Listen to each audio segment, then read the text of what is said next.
جدائی کا علم دل سے بھولی نہ تھی میں ماں کی جدائی کا علم باپ کا سایہ بھی سر پر نہ میرے ہائے رہا باپ کے لاش پہ فرماتی تھی رو کر زہرا ننھے ہاتھوں سے جگر پکڑے ہوئے روتے ہیں ننھے ہاتھوں سے جگر پکڑے ہوئے روتے ہیں دیکھو دیکھو میرے فرزندوں کا احوال ذرا باپ کے لاش پہ فرماتی تھی رو کر زہرا اب سمجھ کر مجھے مجبور ستائیں گے لئیم اب سمجھ کر مجھے مجبور ستائیں گے لئیم گھر کو آتے سے جلا دیویں گے میرے آدا باپ کے لاش پہ فرماتی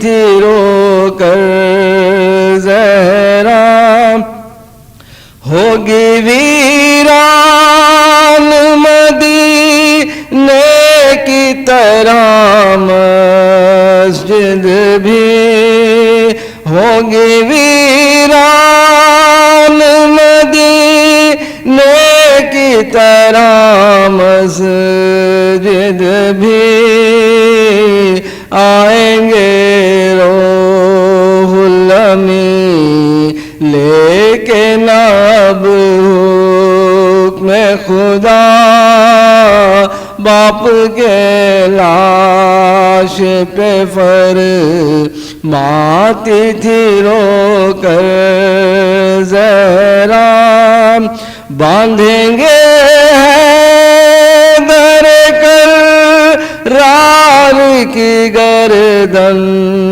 میں رسن باندھیں گے حیدر کرار کی گردن میں رسن اور خلافت سے بھی محروم کریں گے آدھا باپ کے لاش پہ فرماتی تھی رو کر زہرا چھین کر باغ فدیت ظلم کریں گے ظالم چھین کر باغ فدیت ظلم کریں گے ظالم کس طرح سے میں ظلم سہوں گی بابا باپ کے لاش پہ فرماتی تھی رو کر زہرا ہائے شبر کو میرے زہر ستم دے دیں گے اور اور شبیر کا کر دیں گے تحت گلا باپ کے لاش پہ فرماتی تھی رو کر زہرا تیرے دربار سے امید یہ رکھتی ہے بشیر کر کے پوری وہ زمانے کو دکھا دیجئے ذرا باپ کے لاش پہ فرماتی تھی رو کر زہرا دے چلے داغ یتیمی مجھے محبوب خدا صلی اللہ علیہ محمد علیہ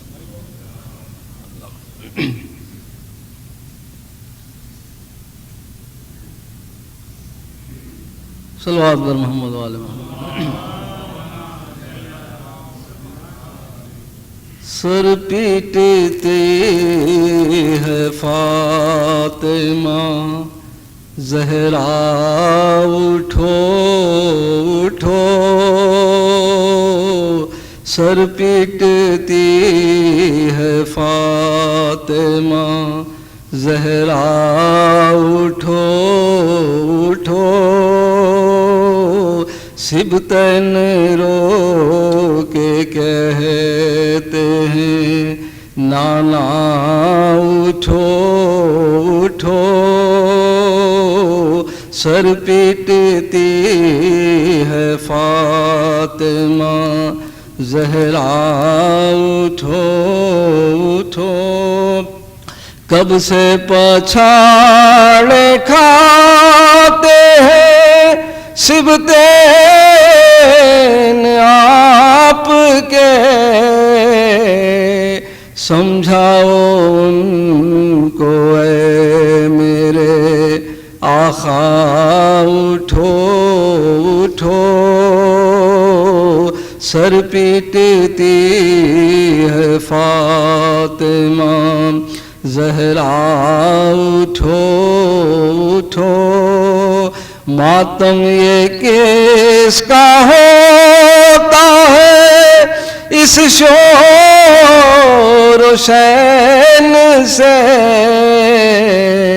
دیکھو تو گھر میں حشر ہے برپا اٹھو اٹھو سر پیٹتی ہے فاطمہ زہرا اٹھو اٹھو بیٹی کی اب تو بات بھی سنتے نہیں ہے آپ کب سے پکارتی ہوں میں بابا اٹھو اٹھو سر پیٹتی ہے فاطمہ زہرا اٹھو اٹھو شانہ ہلا رہی ہوں میں کب سے جواب دو بابا اٹھو اٹھو میرے بابا اٹھو اٹھو سر پیٹتی ہے فاطمہ زہرا اٹھو اٹھو حلم کفن میں کانپا تھا لاشا رسول کا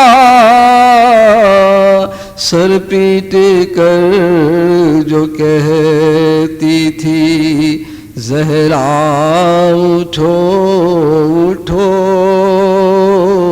سر پیٹتی ہے فاطمہ زہرا اٹھو اٹھو سبتین رو کے کہتے ہیں نانا اٹھو اٹھو صلوات بر محمد و آل محمد.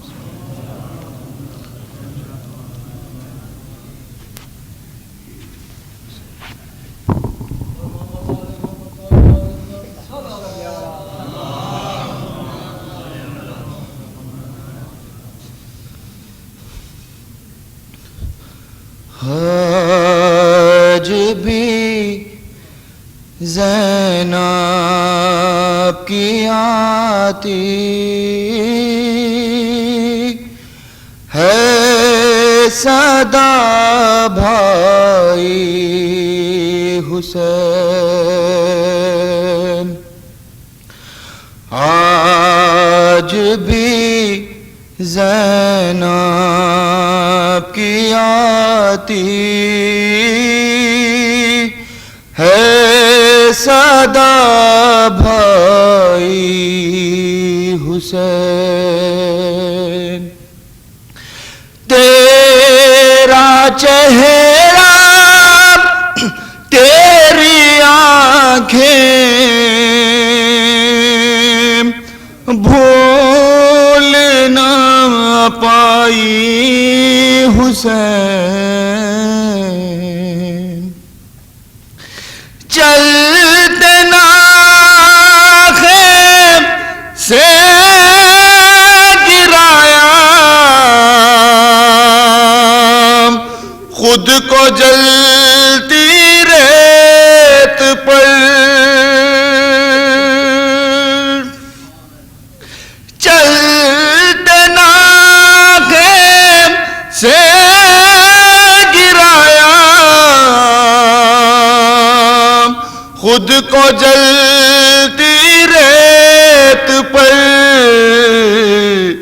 گھٹنیوں کے بل میں تیری لاش تک آئی حسین.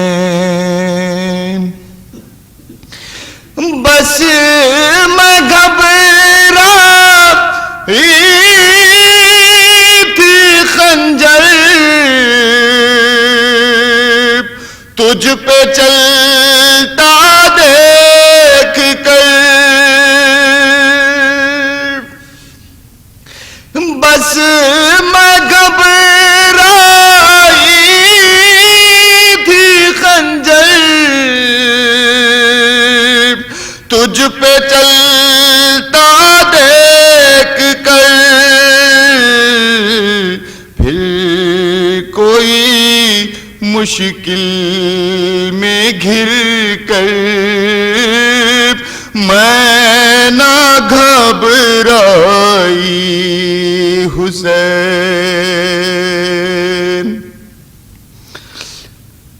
بس چلتے ناخن سے گرایا خود کو جلتی ریت پر.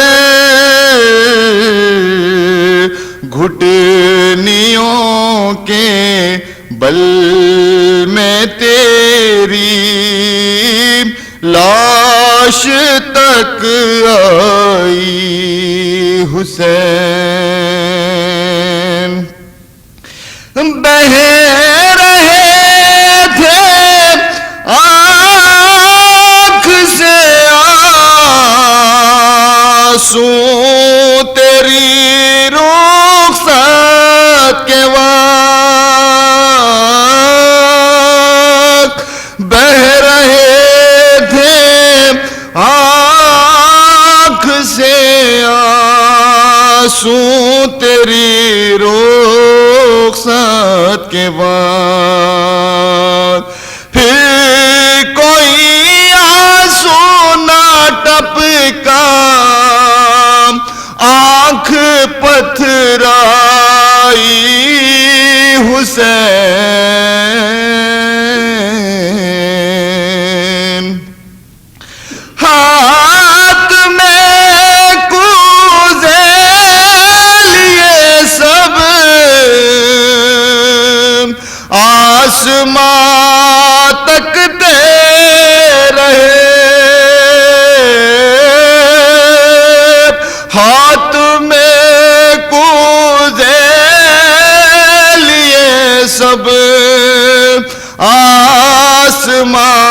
تکتے رہے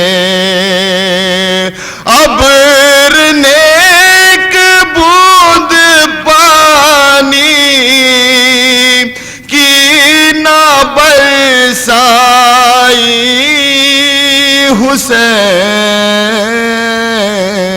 حسین دور افتادہ سفر سے لوٹ کر میں نے نوید ٹھنڈا پانی جب پیا بس تیری یاد آئی حسین تیرا چہرہ تیری آنکھیں بھول نہ پائی حسین آج بھی زینب کی آتی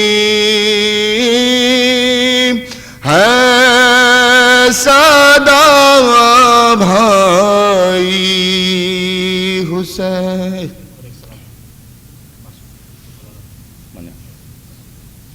بر محمد وآل محمد صلوات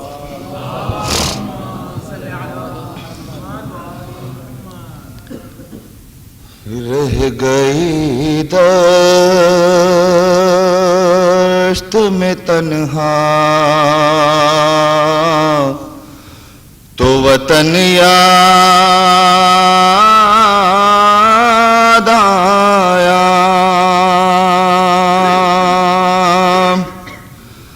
پانی پایا تو ہر ایک تشنہ دہن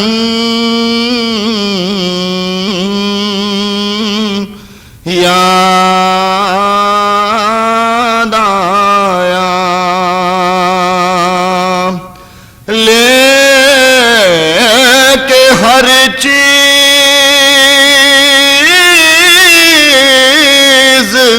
مدینے سے چلی تھی زینب لاش پر بھائی کی پہنچی تو کفن یاد آیا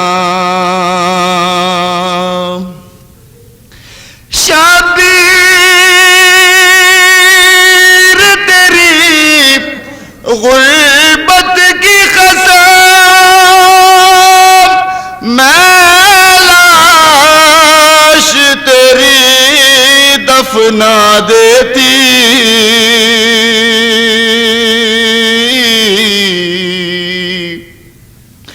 گر سر پہ میرے چادر ہوتی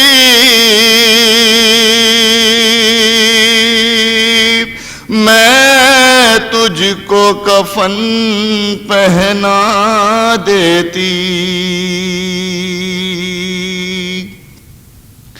شبیر یہ تم نے اچھا کیا کعبے سے نکل آئے ورنہ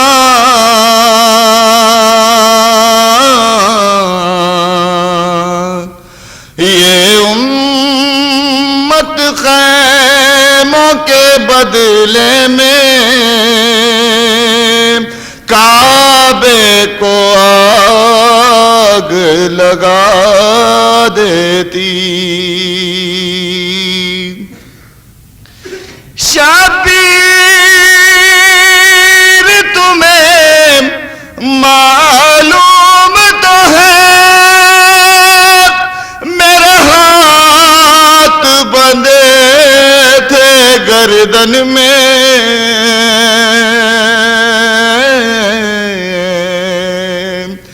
گر ہاتھ میرے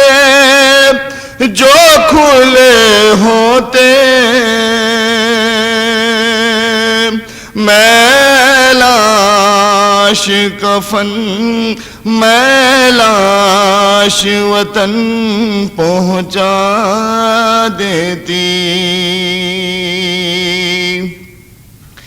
شبیر یہ دیس پر آیا ہے ورنہ میں تمہاری میت پر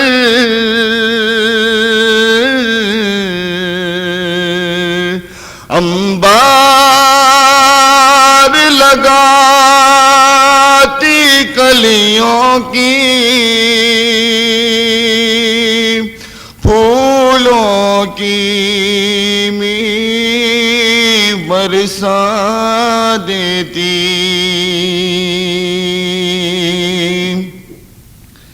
بہن غریب ہے بھیا کفن بھی لا نہ سکی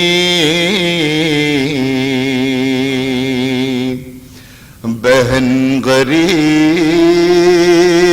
ہے بھیا کفن بھی لا نہ سکی دفن تمام شہیدوں کے ہو گئے لاشیں میں اپنے بھائی کی تربت مگر بنا نہ سکی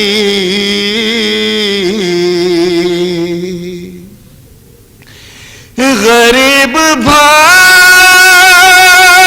کا ماتم نہ کر سکی زینب غریب بھائی کا ماتم نہ کر سکی زینب میں تیری لاش پہ آنسو بھی میں بہا نہ سکی بہن غریب ہے بھیا کفن بھی لا نہ سکی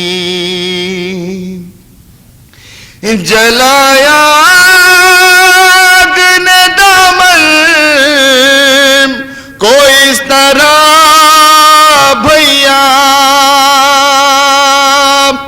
جلایا آگ نے دامن کو اس طرح بھیا تمہاری بیٹی سکینہ تمہاری بیٹی سکینہ اسے بجھا نہ سکی بہن غریب ہے بھیا کفن بھی لا نہ سکی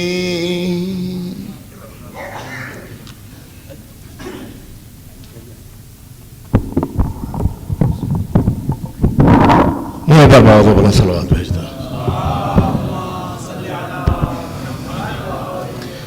عزیزو کیونکہ پروگرام اپنے ٹائم پہ نہیں شروع ہو سکا ہے لہذا مزید جب شروع ہوگی تو 12 بجے تک تقریر ختم ہو جائے گی اس کے بعد فوراً شب تابوت رسول خدا صلی اللہ علیہ وسلم برآمد ہوگی میں نے جملوں کے ساتھ دست گزارش کروں گا مولانا ذاکر اہل بیت جناب طیب حسن صاحب کے بعد میں تشریف لائیں ایک بار باغ بلند صلوات بھیجتے ہیں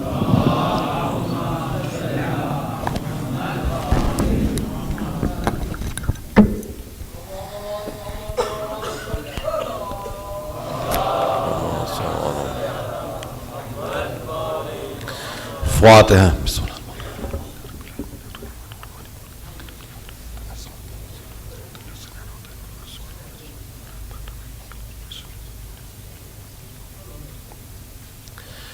اعوذ باللہ من الشیطان اللعین الرجیم بسم اللہ الرحمن الرحیم الحمد للہ الذی ہدانا لہذا وما كنا لنہتدی لولا ان ہدانا اللہ لقد جاءت رسل ربنا بالحق والصلاة والسلام علی النبی الرحمہ والشفیع الامہ وکاشف الغمہ صاحب الوقار والسکینہ المدفون بارض طیبۃ المدینہ العبد المؤید والرسل المسدد المصطفى الامجد ومولانا بالقاسم محمد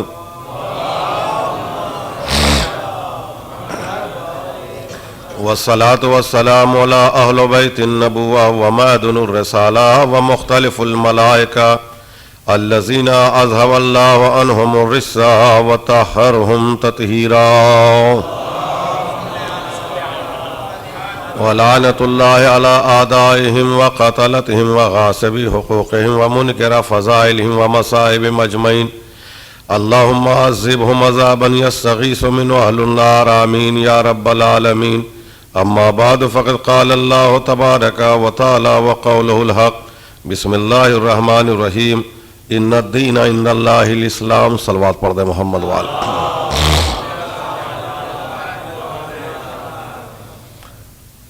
یہ مجلس سرکار صاحب رسالت مآب کی وفات کے سلسلے سے ہے، اس وقت بھی اور دن میں بھی ہے اور رات میں۔ اس وقت تابوت کی مجلس ہے جو میں خطاب کرنے کی سعادت حاصل کر رہا ہوں۔ میں نے پہلے دن کی تقریر میں یہ اشارہ کیا تھا کہ دنیا کے ہر سوال کا جواب تاریخ کے پاس ہے، اور جہاں سب کی اپنی اپنی تاریخ ہے وہاں سارے مذاہب اور ادیان کی بھی اپنی تاریخ ہے، ویسے اسلام کی بھی اپنی تاریخ ہے، مگر تاریخ لکھنے والے کا اپنا ایک مذہب ہوتا ہے اور تاریخ لکھنے والے کا اپنا ایک نظریہ ہوتا ہے، اور جس زمانے میں تاریخ لکھی جاتی ہے اس زمانے میں کوئی نہ کوئی حکومت ہوتی ہے جو تاریخ کے اوپر اثر انداز ہوتی ہے۔ یہ ساری چیزیں تاریخ کے اوپر اثر انداز ہوتی ہے۔ تاریخ لکھنے والے کا اپنا مذہب، تاریخ لکھنے والے کا اپنا نظریہ، اور جس زمانے میں تاریخ لکھی جاتی ہے اس زمانے میں کوئی نہ کوئی حکومت ہوتی ہے جو تاریخ کے اوپر اثر انداز ہوتی ہے۔ اسلام کی جو تاریخ مرتب کی گئی وہ زمانہ بنی امیہ کا تھا، اور یہ وہ لوگ تھے کہ جنہوں نے اہل بیت اطہار اور خاص طور سے رسالت مآب سے ان کے اجداد کی دشمنیاں تھیں، لہذا تاریخ لکھنے میں انصاف نہیں کیا گیا، اور پیغمبر کے سلسلے میں بہت سارے نظریے لائے گئے، پیغمبر کی طرف نسبت جہل دی گئی اور پیغمبر کی طرف نسبت خطا دی گئی، اور یہ کہا گیا کہ رسول اللہ لکھنا پڑھنا نہیں جانتے تھے، اللہ کے پاس سے علم نہیں لے کے آئے تھے، دنیا میں کچھ جان لیں تو جان لیں مگر وہاں سے کوئی علم نہیں لے کے آئے تھے۔ پیغمبر معصوم نہیں تھے، پیغمبر نوری نہیں تھے، پیغمبر ہماری طرح بھول چوک کر سکتے ہیں۔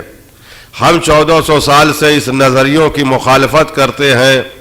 ہم یہ کہتے ہیں کہ پیغمبر عالم الغیب تھے، ہم یہ کہتے ہیں کہ پیغمبر معصوم تھے، ہم یہ کہتے ہیں کہ پیغمبر نوری تھے، اس لیے کہ اگر ان باتوں کو ہم نہیں مانیں گے تو پھر اسلام کا خدا حافظ پھر کسی چیز کے اوپر ہم اعتماد یا فیت یا بھروسہ نہیں کر سکتے۔ اس لیے کہ اگر ہم یہ نظریہ رکھ لیں کہ پیغمبر بھول چوک اور غلطی کر سکتے ہیں تو ہم قرآن پڑھیں گے اور ہر وقت کنفیوز رہیں گے کہ معلوم نہیں رسول اللہ نے پورا قرآن دیا یا چند آیتیں بھول گئے، یہ پورا قرآن ہے یا آدھا قرآن ہے، کیا ہے۔ ہم حج کریں گے کنفیوز رہیں گے کہ ارکان حج صحیح بتایا کہ نہیں بتایا، ہم نماز پڑھیں گے کنفیوز رہیں گے کہ معلوم نہیں صحیح بتایا کہ نہیں بتایا۔ لہذا اگر یقین کرنا ہے اسلام پہ تو یہ ماننا پڑے گا کہ وہ معصوم تھے، نوری تھے، ہمارے جیسے نہیں تھے، اسی لیے اللہ نے انہیں معصوم بنا کے نور سے پیدا کیا، نور سے اس لیے پیدا کیا کہ وہ خدا کے قریب رہے، اور جسم اس لیے دیا کہ ہم جیسے گناہگار بچوں کے قریب رہے۔ اہل بیت اور پیغمبر کے لیے درمیانی امت ہے یہ، ان کا ایک سرا الوہیت سے ملا ہوا تھا، دوسرا سرا بشریت سے ملا ہوا تھا، اس لیے کہ انہیں ہر وقت یہ بھی بتانا تھا کہ ہم تمہارے جیسے نہیں ہیں، اور یہ بھی بتانا تھا کہ ہم خدا نہیں ہیں، ہم دونوں کے درمیان کی امت ہے جسے قرآن نے امت وسط کہہ کے پکارا۔ لہذا انہوں نے روزہ رکھ کے یہ بتایا, نماز پڑھ کے یہ بتایا کہ ہم خدا نہیں ہیں بلکہ خدا کے بندے ہیں, مگر جب ہم اس دنیا میں بندگی کا اعلان کریں تو ہم اپنے جیسا تم ہمیں مت کہنا, لہذا ہم چاند کو 2 ٹکڑے کر کے بتائیں گے کہ تم میں سے نہیں ہے, ستارے کو اپنی چوکھٹ پر اتار کے بتائیں گے کہ تم میں سے نہیں ہے, تم ہماری چوکھٹ پہ جھکو یا نہ جھکو ستارے کو جھکا کے بتائیں گے کہ تم میں سے نہیں ہے, مگر جب یہ کمالات دکھائیں تو ہمیں خدا نہ کہنا بلکہ پیشانی سجدے میں رکھ کے یہ کہا کہ ہم خدا کے بندے ہیں. نہ یہ خدا ہے نہ یہ ہم جیسے ہیں, بلکہ دونوں کے درمیان کی امت ہے جسے امت وسط کہتے ہیں. لہذا ہمیں یہ عقیدہ اگر ہم یہ رکھیں گے کہ پیغمبر بھول چوک کر سکتے تھے تو ہم اسلام کے کسی قانون پر عمل نہیں کر پائیں گے. یہ جو ہے کہ یہ بشری تھے, یہ ہمارا عقیدہ یہ ہے کہ ہم نوری تھے. ہم 1400 سال سے دنیا کو بتانا چاہتے ہیں کہ پیغمبر ہم سے الگ ہیں, یہ بشری نہیں تھے بلکہ نوری تھے. اب لوگ کہتے ہیں نہیں صاحب وہ قرآن میں لکھا ہوا ہے کہ یہ بشر تھے, تو کیا قرآن میں لکھا ہے کہ جو ہم نے نہیں پڑھا وہ آپ نے پڑھ لیا؟ قرآن میں کیا لکھا ہے کہ جو ہم نے نہیں پڑھا وہ آپ نے پڑھ لیا؟ کہا قرآن کی آیت ہے کہ قل انما انا بشر مثلکم, اے محمد آپ ان سے کہہ دیجئے کہ میں تم جیسا بشر ہوں. ایک آیت کے یاد کر لینے سے کوئی حافظ نہیں ہوتا, ایک دوا کا نام یاد کر لینے سے کوئی ڈاکٹر نہیں ہوتا, ایک مسئلے کو جان لینے سے کوئی فقیہ نہیں ہوتا. قرآن کہہ رہا ہے کہ قرآن کی بعض آیتیں بعض آیتوں کی تفسیر بیان کرتی ہے. جب تک آپ آیت کی شان نزول نہ جانیں گے تو سمجھ میں کیسے آئے گا کہ یہ آیت کب آئی, کہاں آئی, کس کے لیے آئی تھی. اصل معاملہ یہ تھا کہ اللہ انبیاء و مرسلین کو بھیجتا رہا اور قوم گمراہ ہوتی رہی. جناب عزیر پیغمبر, یہودیوں کے درمیان جب جناب عزیر پیغمبر آئے اور انہوں نے اپنے لعاب سے ایک سوکھی ہوئی نہر کو جاری کر دیا تو قوم نے کہا آپ خدا کے بیٹے ہیں. جناب عیسیٰ نے مردے کو زندہ کیا, دنیا نے کہا آپ خدا کے بیٹے ہیں. ایک چھوٹے چھوٹے معجزات دکھا رہے تھے, دنیا خدا کا بیٹا کہہ رہی تھی. مردے کو زندہ کر دیا, خدا کا بیٹا کہہ دیا. نہر کو جاری کر دیا, خدا کا بیٹا کر دیا. تو ایک چھوٹے چھوٹے معجزات لے کے انبیاء آتے رہے, امت خدا کا بیٹا کہتی رہی. آخر میں اللہ نے خاتم الانبیاء کو معجزات کل دے کے دنیا میں بھیجا تو خوف تھا کہ کہیں امت انہیں خدا کہہ کے نہ پکارے, اس لیے اللہ نے کہا قل انما انا بشر مثلکم, اے محمد آپ کہہ دیجئے کہ میں تم جیسا بشر ہوں, خدا نہیں ہوں. اے بھائی یہ آیت توحید کو بچانے کے لیے آئی تھی, نبوت کو برباد کرنے کے لیے نہیں آئی تھی. صلوات محمد.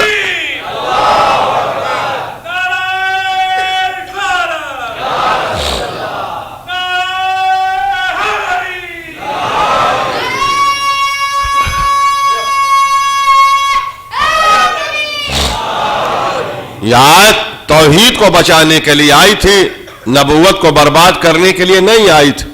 لہذا ماننا پڑے گا کہ یہ ہمارے جیسے نہیں ہے, اس لیے کہ قرآن کہہ رہا ہے کہ وَمَا أَرْسَلْنَاكَ إِلَّا رَحْمَةً لِّلْعَالَمِينَ, اے پیغمبر ہم نے آپ کو عالمین کے لیے رحمت بنا کے بھیجا. حضور تو پورے عالمین کے لیے رحمت ہے. کوئی صاحب ایسے ہیں جو اپنے شہر کے لیے رحمت ہو؟ ہر جگہ تو آپ زحمت بنتے دکھائی دے رہے ہیں, کہیں رحمت بنتے نہیں دکھائی دے. یہ حضور ہے کہ جو پورے عالمین کے لیے رحمت بن کے آئے, تو ہم پیغمبر جیسے کیسے ہو سکتے ہیں؟ اس لیے کہ وہ پورے عالمین کے لیے رحمت بن کے آئے. تو ماننا یہ پڑے گا کہ وہ رحمت ہے, ان کے پاس علم غیب ہے, ان معصوم ہے, ہم ان کا مقابلہ نہیں کر سکتے. اب بہت ہی اطمینان سے میں اپنی 2-3 باتیں آپ کے سامنے رکھنا چاہتا ہوں کہ یہ لوگ کہتے ہیں کہ آپ رسالت مآب کا ذکر کم کرتے ہیں. ہاں یہ بات صحیح ہے کہ ہمارے ہاں مجلسوں میں کم ذکر ہوتا ہے, مگر اس کی وجہ یہ ہے کہ ہم بغیر سوچے سمجھے پیغمبر کے سلسلے میں لب کشائی نہیں کرتے. ہم بہت محتاط رہتے ہیں, ہم بغیر سوچے سمجھے نہیں بولتے ہیں کہ آنکھ بند کر لیں اور منہ کھول دیں اور جو چاہے ہم بول دیں. ہم پیغمبر کے سلسلے میں بہت ہی محتاط ہیں, اس لیے کہ ہم تو یہ بھی نہیں کہتے کہ جب پیغمبر کو اللہ نے خلق کیا یا پیدا کیا یا ان کے نور کو پیدا کیا تو اس وقت اندھیرا تھا, اس لیے کہ اندھیرا مخلوق ہے یا اول مخلوق ہے. ہم یہ بھی نہیں کہتے کہ اجالا تھا, اجالا مخلوق ہے یا اول مخلوق ہے. ہم تو یہ بھی نہیں کہتے کہ جب اللہ نے محمد کے نور کو پیدا کیا تو کچھ نہیں تھا, اس لیے کہ کچھ مخلوق ہے یا اول مخلوق ہے. لہذا ہم بالکل محتاط ہیں, بالکل خاموش ہیں, ہم کچھ نہیں کہہ سکتے. ہم اتنا کہتے ہیں کہ اللہ نے اپنے بعد ایک نور کو پیدا کیا. کب پیدا کیا, کیسے پیدا کیا, کہاں پیدا کیا, کوئی مکان ہو تو ہم بتائیں, کوئی زمانہ ہو تو ہم بتائیں. اس لیے کہ سال اور زمانے چاند و سورج سے بنتے ہیں. اس وقت نہ چاند ہے, نہ سورج ہے, نہ کیلنڈر ہے, نہ کوئی صدی ہے, تو ہم کیا بتائیں. خدا جانے اور یہ جانے, اللہ جانے کہ اس نے کتنے دن ان کو دریائے علم میں رکھا, کتنے دن ان کو دریائے طہارت میں رکھا, کتنے دن ان کو دریائے سخاوت میں رکھا. وہ تھا اور یہ تھے, اس کے علاوہ کوئی نہیں تھا. اس کے بعد خدا نے یہ پوچھا کہ من انتا, یہ بتاؤ کہ ہم کون ہیں. اس نور سے خدا نے پوچھا کہ بتاؤ ہم کون ہیں. تو اس نور نے 7 مرتبہ کہا انت اللہ, انت اللہ, انت اللہ, تو اللہ ہے, تو اللہ ہے, تو اللہ ہے. خدا ان سے پوچھ رہا ہے کہ بتاؤ ہم کون ہیں. تو اس نور نے آواز دی کہ تو اللہ ہے, تو اللہ ہے, تو اللہ ہے. میں بار بار کہہ رہا ہوں کہ یہ 12 میں 14 میں بعد میں تقسیم ہوئے. پہلے یہ ایک نور تھا. یہ ایک ایسی وحدت تھی کہ جس میں کثرت پوشیدہ تھی. اس نے کہا تو اللہ ہے. دنیا میں ہر چیز کے 4 وجود ہیں, وجود حقیقی, وجود ذہنی, وجود مکتوبی, وجود ملفوظی. یہ ممبر آپ کے سامنے ہے, یہ وجود حقیقی ہے. زبان سے آپ نے ممبر کہا, یہ وجود ملفوظی ہے. کاغذ پہ آپ نے ممبر لکھا, یہ وجود مکتوبی ہے.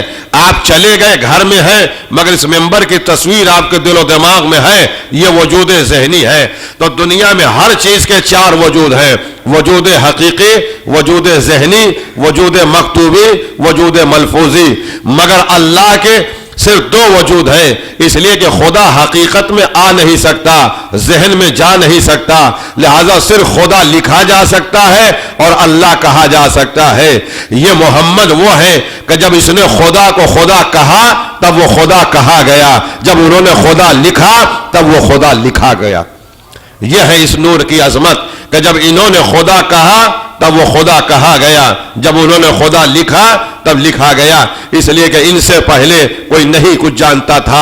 اسی لیے اللہ نے حدیث قدسی میں کہا کہ کنت کنزا مخفیا احببت ان اعرف فخلقت الخلق کی اعرف. میں چھپا ہوا خزانہ تھا, میں نے چاہا کہ میں پہچانا جاؤں, تب میں نے خلق کو پیدا کیا تاکہ میں پہچانا جاؤں. یہی میں کہہ رہا ہوں کہ یہ اہل بیت امت وسط ہے, درمیانی امت ہے. اللہ کہہ رہا کہ میں نے چاہا کہ میں پہچانا جاؤں, فخلقت الخلق کی اعرف, پر میں نے خلق کو پیدا کیا تاکہ میں پہچانا جاؤں. گرامر کے اعتبار سے اللہ کو یہ کہنا چاہیے تھا کہ فخلقت المخلوق, بس میں نے ایک مخلوق کو پیدا کیا تاکہ میں پہچانا جاؤں. اس لیے کہ اللہ خالق ہے, محمد اور آل محمد اس کی مخلوق ہے. تو گرامر کے اعتبار سے یہ کہنا چاہیے تھا کہ فخلقت المخلوق, بس میں نے ایک مخلوق پیدا کی تاکہ میں پہچانا جاؤں. مگر اللہ نے مخلوق نہیں کہا, انہیں خلق کہہ کے پکارا. میں نے کہا پروردگار تو نے مخلوق کیوں نہیں کہا انہیں؟ کہا دماغ خراب ہے, اگر ہم انہیں مخلوق کہہ دیں گے تو تمہیں کیا کہیں گے ہم؟ کہا سنو, سارے انسان مخلوق ہے, میں خالق ہوں, یہ درمیان میں خلق ہے. خلق مصدر ہے. اللہ خالق, ہم مخلوق, اہل بیت درمیان میں خلق ہے. خلق, خالق, مخلوق, یہ درمیان میں خلق ہے. وہ خالق ہے, یہ مخلوق ہے. اہل بیت کو اللہ نے خلق کہہ کے پکارا, ہمیں مخلوق کہہ کے پکارا. وہ خود خالق ہے. دونوں کا فرق آپ سمجھ لیجئے. ایک چیز ہوتا ہے جسے کہتے ہیں رزق, یہ مادہ ہے. رزق مادہ ہے. اب اس سے زیادہ وضاحت سے میں نہیں سمجھا سکتا کہ رزق مادہ ہے. اسی رزق کو جب کوئی دے گا تو وہ رازق بنے گا, جو لے گا وہ مرزوق بنے گا. جو اس رزق کو دے گا وہ رازق کہلائے گا, جو لے گا وہ مرزوق کہلائے گا. یہ درمیان میں مصدر ہے رزق. اب اگر بیچ سے رزق کو ہٹا لیا جائے تو نہ رازق رہے گا نہ مرزوق رہے گا. اسی لیے اللہ نے اہل بیت کو خلق کہا کہ اگر یہ درمیان سے ہٹ جائیں گے تو نہ خالق پہچانا جائے گا نہ مخلوق پہچانی جائے گی. صلوات پڑھے محمد و آل محمد. اگر یہ درمیان سے ہٹ گئے تو نہ پھر خالق پہچانا جا سکتا نہ پھر مخلوق پہچانی جا سکتی ہے، یہ درمیان میں ہے۔ انہوں نے اسے بھی پہچانوایا، انہوں نے انسانوں کو بھی پہچانوایا۔ کہا تو اسی لیے یہ تین صفتیں پیغمبر کی ہیں، پیغمبر عالم الغیب ہے، پیغمبر معصوم ہے، پیغمبر نوری ہے۔ مگر عجیب قیامت ہے کہ دنیا کے ہر قومیں اپنے رہبر کے قد کو بلند کرنے پہ لگی ہوئی ہیں، مگر نہ جانے کیا وجہ ہے کہ امت مسلمان پیغمبر کے قد کو گھٹانے پہ لگا ہوا ہے۔ کوئی کہتا ہے کہ یہ پڑھے لکھے نہیں تھے، کوئی کہتا ہے نوری نہیں تھے، کوئی کہتا ہے کہ یہ معصوم نہیں تھے۔ آپ ذرا سوچیں اس بات کو، تاریخ کی جتنی کتابیں ہیں سب نے اس واقعے کو بالاتفاق لکھا ہے، اس میں کوئی اختلاف نہیں، اس میں کوئی اختلاف نہیں کہ پیغمبر کا سینہ مبارک 5 سال ہے، رسالت مآب کا سینہ مبارک 5 سال ہے۔ ان کے چچا جناب ابو طالب جو ان کے مربی و کفیل ہیں، یہ ان کو دوش پہ سوار کر کے شام تجارت کے لیے لے کے جا رہے۔ جناب ابو طالب اتنا چاہتے تھے کہ رسالت مآب کو کبھی تنہا نہیں چھوڑتے تھے، جہاں جاتے تھے وہاں ساتھ لے کے جا رہے تھے۔ مکے جا رہے ہیں اور ساتھ لے کے جا رہے ہیں، دوش پہ سوار کیے ہوئے۔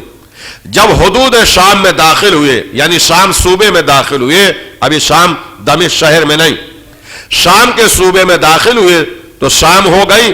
ایک درخت کے نیچے جناب ابو طالب نے قافلے کو روک دیا۔ سامنے ایک چرچ تھا، دیر تھا، ایک راہب کا جو اوپر ٹہل رہا تھا۔ اس نے غور سے اس قافلے کو دیکھا اور اپنے غلام سے یہ کہا کہ جاؤ، جو یہ لوگ قافلے والے ہیں ان سے پوچھو کہ یہ لوگ کون ہیں، کہاں کے رہنے والے ہیں، کہاں جا رہے ہیں، کیا مسئلہ ہے ان کا۔ وہ غلام آیا، جناب ابو طالب سے پوچھا۔ جناب ابو طالب نے کہا ہم مکے کے رہنے والے ہیں، ہم بنی ہاشم ہیں، ہم وہاں کے سردار ہیں، سردار بطحاں ہیں، ہم تجارت کے لیے شام جا رہے تھے مگر شام ہو گئی، لہذا ہم یہاں رکنا چاہتے ہیں، رات بسر کریں گے، صبح ہوتے ہوئے پھر ہم شام کی طرف روانہ ہو جائیں گے۔ اس نے جا کے بتایا کہ یہ مکے کے رہنے والے ہیں۔ وہ کہتا ہم مکے کے سردار ہیں اور تجارت کے لیے شام جا رہے ہیں، شام ہو گئی، اس وقت یہ رکنا چاہ رہے ہیں اور صبح یہ شام کی طرف چلے جائیں گے۔ راہب نے کہا کہ جا کے ان سے کہو کہ یہ ہمارے مہمان ہو جائیں، ہم ان کو مہمان رکھنا چاہتے ہیں، پھر صبح یہ شام کی طرف چلے جائیں گے۔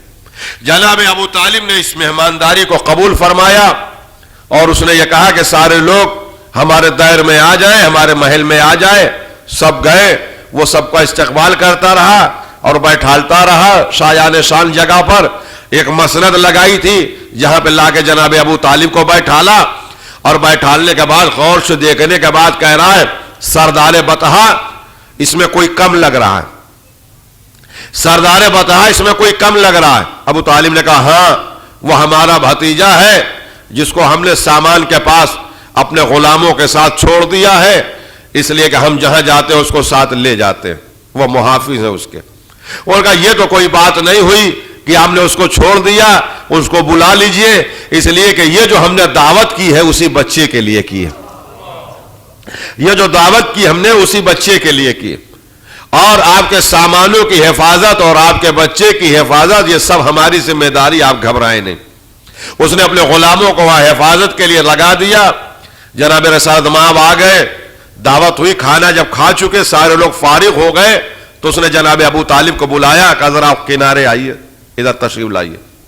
لے کے گیا، کہا آپ نے یہ کیا غضب کیا ہے، یہ آپ نے کیا غضب کیا ہے؟ کہا کیا ہوا؟ کہا یہ کیا غضب کیا آپ نے؟ کہا کیا ہوا؟ کہا یہ بچے کو آپ لے کے کیوں آئے، یہ بچے کو آپ لے کے کیوں آئے؟ آپ کو معلوم نہیں ہے یہ کوئی عام بچہ نہیں ہے، یہ نبی آخر الزماں ہے، یہ عام بچہ نہیں ہے، نبی آخر الزماں ہے، اور اگر کسی دشمن نے پہچان لیا تو ان کے لیے خطرہ ہو سکتا ہے۔ میں عام کرسچین میں سے نہیں ہوں، میں یہ جانتا ہوں کہ جب یہ اپنی نبوت کا اعلان کریں گے تو میں زندہ نہیں رہوں گا، ورنہ اگر میں زندہ رہتا تو سب سے پہلے میں ان کے ہاتھ کے اوپر اسلام لاتا۔ لہذا آپ انہیں لے جائیے اور ان کی حفاظت کریے۔ جناب ابو طالب وہیں سے واپس آ گئے رسالت مآب کو لے کے، مگر یہ بات تو تاریخ میں لکھ گئی کہ 5 سال کے سن میں راہب یہ کہہ رہا ہے کہ یہ کوئی عام بچہ نہیں ہے، یہ خاتم الانبیاء ہے۔ 5 سال کے سن میں عیسائی جان رہا ہے کہ یہ خاتم الانبیاء ہے، عام بچہ نہیں ہے۔ آپ کی سمجھ میں کب آئے گا کہ یہ عام انسان نہیں ہے، یہ نبی آخر الزماں ہے؟ صلوات پڑھیں محمد و آل محمد۔ آپ ابھی تک لکھ رہے ہیں کہ ہمارے جیسے بشر ہیں. آپ کی سمجھ میں کب 5 سال کے سن میں وہ کہہ رہا ہے کہ یہ عام انسان نہیں ہے, یہ نبی آخر الزماں ہے. دوسرا واقعہ سنیے, یہ 5 سال کے سن کا واقعہ آپ نے سنا. جب سن مبارک 24 سال کا ہوا اور جناب خدیجۃ الکبریٰ کا مال لے کے یہ شام گئے تھے, اور مال لے کے جب واپس آئے اور حساب کتاب ہو گیا اور سارے لوگ چلے گئے, تو خدیجہ کے محل میں سناٹا, مگر جو ان کا غلام میسرہ تھا وہ وہاں پہ رکا رہا. جناب خدیجۃ الکبریٰ نے کہا میسرہ سب چلے گئے, تم رکے ہو, کچھ کہنا چاہتے ہو؟ کہا ہاں بیوی کہنا چاہتا ہوں. کیا کہنا چاہتے ہو بتاؤ؟ کہا بیوی یہ جو جوان ہے میری سمجھ میں نہیں آ رہا ہے کہ یہ انسان ہے, فرشتہ ہے, ملک ہے, کیا ہے, کچھ سمجھ میں نہیں آ رہا. کہا کیوں؟ کہا میری عقل حیران ہے کہ یہ جوان کیا ہے, انسان ہے, فرشتہ ہے, ملک ہے, کیا ہے, کچھ سمجھ میں نہیں آ رہا. کہا کیوں, کیا ہوا؟ کہا ہوا تو تھا پر سال بھی, مگر اس وقت ہم اتنے توجہ میں سے نہیں تھے, اب کی ہم وقت متوجہ تھے. کہا ہوا کیا؟ کہا بی بی ہماری اتنی عمر ہو گئی, ہم نے بڑے سفر کیے, یہ جو جوان ہے یہ یہاں مکے سے شام چلا گیا اور شام سے مکے واپس آ گیا. ہم جب صحرا میں چلتے تھے تو زمین کے اوپر ہمارے پیر کے نشان پڑتے تھے. یہ جوان شام تک چلا بھی گیا, واپس آ گیا, کہیں اس کے پیر کے نشان نہیں پڑے. پہلی بات. دوسری وجہ یہ ہے کہ جب ہم پہاڑوں پہ چڑھتے تھے, پتھروں پہ چڑھتے تھے, تب ہمارے پیر کے نشان نہیں پڑتے تھے, اس کے پیر کے نشان پتھروں پہ جم جایا کرتے. ہماری عقل حیران ہے کہ یہ کیا ہے. اچھا سنیے, بزنس کی تو ٹیکنیک اس کی الگ ہے, منٹوں سیکنڈوں میں سب بیچ دیتا ہے, وہ تو ایک الگ بات ہے. دوسری چیز کہ ہم نے یہ دیکھا کہ ہمیشہ بادل ہوا کی زد پہ رہتا, مگر ہم نے یہ دیکھا کہ ہمیشہ اس کے سر کے اوپر ایک بادل اور اب کا ٹکڑا رہتا ہے, جدھر یہ جاتا ہے وہ ابر کا ٹکڑا اسی کے سر پہ رہتا. ہم نے کچھ امتحانات اس کے لیے, ہم اس سے بغل کے میں کھڑے ہو گئے اور اسے دھکے دینے لگے. جب اس نے سچویشن چینج کیا, یہاں سے ہٹ کے ادھر گیا تو بادل رکا نہیں, بادل اس کے سر پہ ادھر چلا گیا. پھر اب ادھر گئے, پھر یہ ادھر آیا, بادل فوراً ادھر چلا ہے. جہاں جہاں یہ رہتا تھا اس کے سر پہ بادل کا ٹکڑا رہتا تھا. اور ایک چیز تو میری عقل حیران ہے. کہا وہ کیا ہوا؟ کہا ایک جگہ ہم پانی بھرنا بھول گئے, پانی بھرنا بھول گئے. اب جب یاد آیا تو غضب کی تپش اور گرمی, قریب تھا کہ لوگ ہلاک ہو جاتے, اس لیے کہ اب وہ منزل بھی اتنی دور ہے جتنی دور مکہ ہے. اب ہم نے سوچ لیا کہ قبریں کھود لیں تاکہ جو مرتا جائے وہ دفن ہوتا جائے. پھر ہمیں یاد آیا کہ یہ امیر لشکر ہے, چل کے ہم انہیں بتا دیں. یہ بی بی ہم ان کے خیمے میں گئے اور ہم گھبرا کے بتا رہے تھے, یہ مسکرا کے سن رہا تھا. کہا بھائی اتنی بات؟ ہم نے کہا ہاں اتنی ہی بات ہے, یہ کم بڑی بات ہے. انہوں نے کہا گھبراؤ نہیں. خیمے کے باہر نکلا اور ہاتھ سے اشارہ کیا, کہا یہاں پہ گڈھا کھودو. ابھی ہم نے چند بالش گڈھا کھودا تھا کہ پانی کا چشمہ جاری ہو گیا. اتنا میٹھا پانی کبھی ہم نے زندگی میں نہیں پیا. اے بی بی اسے کیا معلوم تھا کہ ہم کہاں کہنے والے ہیں, کیا کہنے والے ہیں. جہاں ہم نے کہا وہی اس نے اشارہ کیا, وہی سے پانی کا چشمہ جاری ہو گیا اور ہم لوگوں نے خوب پیا اور سیراب ہو گئے. پورے لشکر نے پیا اور جانوروں نے پی لیا. اور معجزہ یہ دیکھا کہ ایک چلو پانی کم نہیں ہوا, جیسے وہ حوض بھرا تھا ویسے ہی بھرا رہ گیا. میں آپ سے پوچھنا چاہتا ہوں کہ 24 سال 5 سال کا واقعہ آپ نے سنا, 24 سال کے سن میں میسرہ کہہ رہا ہے اے بی بی یہ سمجھ میں نہیں آ رہا ہے, یہ کوئی عام انسان نہیں ہے, یہ ملک ہے کہ فرشتہ ہے. تو اب 24 سال کے سن میں میسرہ کرسچین ہے, مگر اسے معلوم ہے کہ یہ عام انسان نہیں ہے. ہمیں کب پتا چلے گا کہ یہ محمد عام انسان نہیں ہے؟ ہمیں پتا چلنے میں کتنا وقت لگے. یہ خاتم الانبیاء ہے, ہمیں کب پتا چلے گا؟ چنانچہ جناب خدیجۃ الکبریٰ فرماتی ہے میسرہ تمہاری سمجھ میں کچھ نہیں آ رہا ہے, ہماری سمجھ میں سب کچھ آ رہا ہے. یہ نبی آخر الزماں ہے. صلوات پڑھتے محمد و آل محمد. یہ نبی آخر الزماں ہے, تمہاری سمجھ میں کچھ نہیں آ رہا ہے, ہماری سمجھ میں سب کچھ آ رہا. لہذا بچپن میں لوگوں نے پہچان لیا, جوانی میں لوگوں نے پہچان لیا, اب اسلام آنے کے بعد آپ کب پہچانیں؟ نہیں. رسول اللہ ایک ضد ہے کہ ہمارے جیسے بشر ہیں, لکھنا پڑھنا نہیں جانتے تھے, نوری نہیں تھے, معصوم نہیں تھے. یہ ساری چیزیں وہ ہیں کہ جو ہم 1400 سال سے ان باتوں کی وضاحت کرتے چلے آئے کہ پیغمبر معصوم ہیں, پیغمبر عالم الغیب ہیں, پیغمبر نوری ہیں. اس کی وجہ یہ ہے کہ قرآن ان باتوں کا اعلان کر رہا ہے کہ قرآن کے بارے میں اللہ نے کہا تبیانا لکل شیء, ہم نے ہر چیز کا علم قرآن کے اندر رکھ دیا. یہ قرآن کتاب نہیں ہے بلکہ پوری لائبریری ہے جس میں سارے علوم موجود ہیں. تبیانا لکل شیء, ہر چیز کا علم اس قرآن کے اندر ہے. اگر اللہ نے, دیکھیے اللہ نے قرآن کے لیے صفت جو بتائی وہی صفت پیغمبر کے لیے بتائی. قرآن کے لیے کہا تبیانا لکل شیء, ہم نے ہر چیز کا علم قرآن کے اندر رکھ دیا. پیغمبر کے بارے میں کہا انکا معلم تعلم, یہ پیغمبر ہم نے سارے علوم آپ کے اندر رکھ دیے. قرآن کے لیے اللہ نے کہا ہدن و رحمہ, یہ قرآن ہدایت بھی ہے, یہ قرآن رحمت بھی ہے. اللہ نے قرآن کو ہدایت کہہ کے پکارا تو پیغمبر کے لیے کہا انکا لتہدی علی الصراط المستقیم, یہ محمد آپ صراط مستقیم کی طرف ہدایت کرنے والے ہیں. قرآن کو رحمت کہہ کے پکارا تو پیغمبر کو کہا وما ارسلناک الا رحمتا للعالمین, اے پیغمبر ہم نے آپ کو عالمین کے لیے رحمت بنا کے بھیجا. قرآن کے لیے کہا بشرا للمسلمین, قرآن یہ مومنین کے لیے بشارت ہے تو پیغمبر کے لیے کہا بشیرا و نذیرا و داعیا الی بیت اللہ, یہ محمد بشیر و نذیر ہے و داعیا الی اللہ, اور یہ اللہ کی طرف بلانے والے ہیں. تو چار صفتوں میں قرآن اور پیغمبر برابر ہیں. اگر یہ رحمت ہے تو یہ رحمت ہے, اگر یہ ہدایت ہے تو یہ ہدایت ہے. اگر قرآن کے اندر سارا علم ہے تو پیغمبر کے اندر سارا علم ہے. تو اب دنیا میں آج تک کوئی یہ کہنے والا پیدا نہیں ہوا کہ لوگوں نے 50 کتابیں لکھی, سینکڑوں کتابیں لکھی, مگر دنیا میں آج تک یہ کہنے والا کوئی پیدا نہیں ہوا کہ فلاں کتاب قرآن جیسی ہے, فلاں کتاب قرآن جیسی ہے. یہ بھائی جب دنیا کی کوئی کتاب قرآن جیسی نہیں ہو سکتی تو دنیا کا کوئی انسان محمد جیسا کیسے ہو سکتا ہے؟ صلوات پڑھیں محمد و آل محمد پر. جب دنیا کی کوئی کتاب قرآن جیسی نہیں ہو سکتی تو دنیا کا کوئی انسان پیغمبر جیسا نہیں ہو سکتا. بس یہ مجلس تعبد کے سلسلے سے ہے, باقی باقاعدہ مجلس آپ سب کی تقریر میں آپ سماعت فرمائیں گے کہ پیغمبر ختمی مرتبت وہ ہیں کہ جن کا جلال یہ ہے کہ رسالت مآب ہمیشہ ابو طالب کے ساتھ رہتے تھے. بچپنے میں 5 سال کے سن میں وہ اپنے ساتھ جہاں جاتے تھے لے کے جاتے تھے, سوتے تھے تو اپنے ساتھ لے کے سوتے تھے, اپنے لحاف میں لے کے سوتے تھے.